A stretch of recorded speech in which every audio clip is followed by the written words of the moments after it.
മല്ലു ക്ലാസിൻ്റെ പുതിയൊരു വീഡിയോയിലേക്ക് ഏവർക്കും സ്വാഗതം. കേരള ബ്ലാസ്റ്റേഴ്സുമായി ബന്ധപ്പെട്ടുള്ള വളരെ പ്രധാനപ്പെട്ട റിപ്പോർട്ടുകൾ മാത്രമാണ് നമ്മൾ ഈ ഒരു വീഡിയോയിൽ നോക്കാൻ പോകുന്നത്. നോഹ സദോരി ബ്ലാസ്റ്റേഴ്സിൻ്റെ അടുത്ത മത്സരം കളിക്കുമോ എന്നതിന് വളരെ വ്യക്തമായ റിപ്പോർട്ട് ഇപ്പോൾ പുറത്തേക്ക് വന്നിട്ടുണ്ട്. മാത്രമല്ല ആശിഷ് നേഗി ബ്ലാസ്റ്റേഴ്സുമായി ബന്ധപ്പെട്ട് ഒരുപാട് ട്രാൻസ്ഫർ ന്യൂസുകൾ പുറത്തേക്ക് വിട്ടിട്ടുണ്ട്. ബ്ലാസ്റ്റേഴ്സിൻ്റെ പുതിയ പരിശീലകനായിക്കൊണ്ട് സെർജിയോ ലൊബേറയാണ് എത്താൻ പോകുന്നതെന്നാണ് ആശിഷ് നേഗിയുടെ റിപ്പോർട്ടുകളിൽ നിന്ന് മനസ്സിലാക്കാനായിട്ട് സാധിക്കുന്നത്. അതുപോലെ തന്നെ മിലോസിൻ്റെയും ബ്ലാസ്റ്റേഴ്സിൻ്റെ പുതിയ ഡിഫൻഡറായ ദുസാൻ്റെയൊക്കെ ഭാവിയുമായി ബന്ധപ്പെട്ടും ചില അപ്ഡേഷനുകൾ ഇപ്പോൾ ആശിഷ് നേഗി പങ്കുവെക്കുന്നുണ്ട്. എല്ലാ കാര്യങ്ങളും നമുക്ക് വിശദമായി നോക്കി വരാം. അതിനു മുൻപ് ചാനൽ ഇതുവരെ സബ്സ്ക്രൈബ് ചെയ്യാത്തവരാണെങ്കിൽ ഒന്ന് സബ്സ്ക്രൈബ് ചെയ്ത് വെക്കാൻ മറക്കരുത്. അപ്പോൾ നമുക്ക് നേരെ വീഡിയോയിലേക്ക് കടക്കാം. ഏതായാലും ആദ്യത്തെ ഒരു പ്രധാനപ്പെട്ട അപ്ഡേഷൻ എന്താണെന്ന് നോക്കുകയാണെങ്കിൽ കേരള ബ്ലാസ്റ്റേഴ്സ് മുൻ പരിശീലകനായിരുന്ന ഇവാൻ ആശാൻ ബ്ലാസ്റ്റേഴ്സിലേക്ക് മടങ്ങി വരുമോ എന്നൊരു ചോദ്യത്തിന് അദ്ദേഹം തന്നെ ഇപ്പോൾ മാതൃഭൂമി ന്യൂസിന് നൽകിയ അഭിമുഖത്തിൽ മറുപടി പറഞ്ഞിരിക്കുകയാണ്. ഫുട്ബോളിൽ അത് സംഭവിക്കാം. താൻ ബ്ലാസ്റ്റേഴ്സിലേക്ക് മടങ്ങി വരാൻ ആഗ്രഹിക്കുന്നുണ്ടെന്ന രീതിയിലാണ് ഇവാൻ ആശാൻ പറഞ്ഞിട്ടുള്ളത്.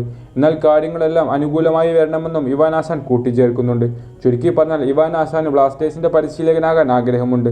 എന്നാൽ പക്ഷേ ആശിഷ് നേഗി ഇന്ന് പറഞ്ഞിട്ടുള്ള അപ്ഡേഷനിൽ പങ്കുവെക്കുന്നത് ബ്ലാസ്റ്റേഴ്സ് അവരുടെ മുഖ്യ പരിശീലകനായിക്കൊണ്ട് ഇനി ഇവാൻ ബുക്കാമാനോവിക്കിനെ പരിഗണിക്കുന്നില്ല എന്നും അത്തരത്തിലൊരു നീക്കം ബ്ലാസ്റ്റേഴ്സ് മാനേജ്മെൻറ്റ് ഇതുവരെ നടത്തുന്നില്ല എന്നാണ് ആശിഷ് നേഗി പറയുന്നത്. ചുരുക്കി പറഞ്ഞാൽ ഇവാൻ ആശാന് ബ്ലാസ്റ്റേഴ്സിലേക്ക് വരാൻ ആഗ്രഹമുണ്ടെങ്കിലും ബ്ലാസ്റ്റേഴ്സ് മാനേജ്മെൻറ്റ് ഇനി ഇവാനെ തിരിച്ചു കൊണ്ടുവരാൻ ആഗ്രഹിക്കുന്നില്ല എന്ന് ചുരുക്കം. അതുപോലെ തന്നെ കേരള ബ്ലാസ്റ്റേഴ്സിൻ്റെ ഡിഫൻസിലെ താരമായ മിലോസിന് ഇനി അടുത്ത സീസണിൽ ബ്ലാസ്റ്റേഴ്സുമായിട്ട് കരാറുണ്ട്. എങ്കിൽ പോലും ഈ ഒരു സീസൺ അവസാനത്തോടു കൂടി മിലോസ് ബ്ലാസ്റ്റേഴ്സ് വിടുമെന്നാണ് ആശിഷ് നേഗിയുടെ റിപ്പോർട്ടിൽ നിന്ന് മനസ്സിലാക്കാനായിട്ട് സാധിക്കുന്നത്. ഈ കഴിഞ്ഞ ജനുവരി ട്രാൻസ്ഫർ വിൻഡോയിൽ തന്നെ ഇത്തരത്തിലൊരു നീക്കം നടത്തിയിട്ടുണ്ടായിരുന്നുവെന്നും എന്നാൽ അത് സെറ്റായില്ല എന്ന രീതിയിലാണ് ആശിഷ് നേഗി പറയുന്നത്. ആയതുകൊണ്ട് തന്നെ ഈ ഒരു സീസൺ അവസാനത്തോടു കൂടി മിലോസ് ബ്ലാസ്റ്റേഴ്സ് വിടും. എന്നാൽ ദുസാൻ ബ്ലാസ്റ്റേഴ്സ് ജനുവരി ട്രാൻസ്ഫർ വിൻഡോയിൽ ട്രാൻസ്ഫർ ഫീ ഒക്കെ കൊടുത്തു കൊണ്ടുവന്നിട്ടുള്ള ദുസാൻ ബ്ലാസ്റ്റേഴ്സിൽ വരും സീസണിലും സ്റ്റേ ചെയ്യുമെന്ന രീതിയിലാണ് ആശിഷ് നേഗി കൂട്ടിച്ചേർത്തിട്ടുള്ളത്. ഏതായാലും ദുസാനെ നിലനിർത്തിക്കൊണ്ട് മിലോസിനെ ബ്ലാസ്റ്റേഴ്സ് ഒഴിവാക്കുന്നതുമായി ബന്ധപ്പെട്ടുള്ള നിങ്ങളുടെ അഭിപ്രായങ്ങളൊക്കെ കമൻറ്റ് ബോക്സിൽ അറിയിക്കുക. അതുപോലെ തന്നെ കേരള ബ്ലാസ്റ്റേഴ്സിൻ്റെ മൊറോക്കൻ താരമായ നോഹ സദോരിക്ക് പരിക്ക് പറ്റിയത് കൊണ്ട് തന്നെ കഴിഞ്ഞ മത്സരങ്ങളിലൊന്നും താരം കളിച്ചിട്ടില്ല. ഏതായാലും നോഹയുടെ പരിക്കുമായി ബന്ധപ്പെട്ട് ഇപ്പോൾ ഗോൾ ഇന്ത്യയുടെ റിപ്പോർട്ട് പുറത്തേക്ക് വിട്ടിട്ടുണ്ട്. അതായത് നോഹ സദോരി പരിക്കിൽ നിന്നെല്ലാം മുക്തനായിക്കൊണ്ട് ബ്ലാസ്റ്റേഴ്സ് ക്യാമ്പിൽ ഇപ്പോൾ ട്രെയിനിങ് തുടങ്ങിയിട്ടുണ്ട്.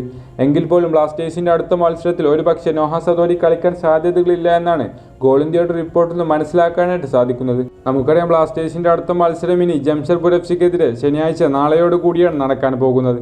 ഈ ഒരു മത്സരത്തിൽ നോഹ സദോരി ഉണ്ടാവില്ല എന്ന് ചുരുക്കം.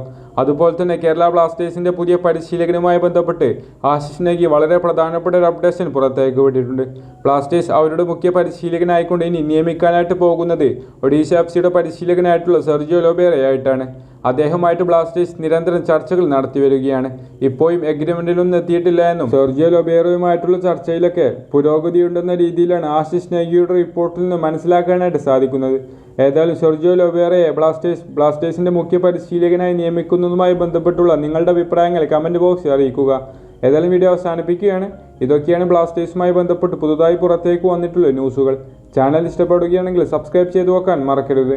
മറ്റൊരു വീഡിയോയുമായി നമുക്ക് വീണ്ടും കാണാം.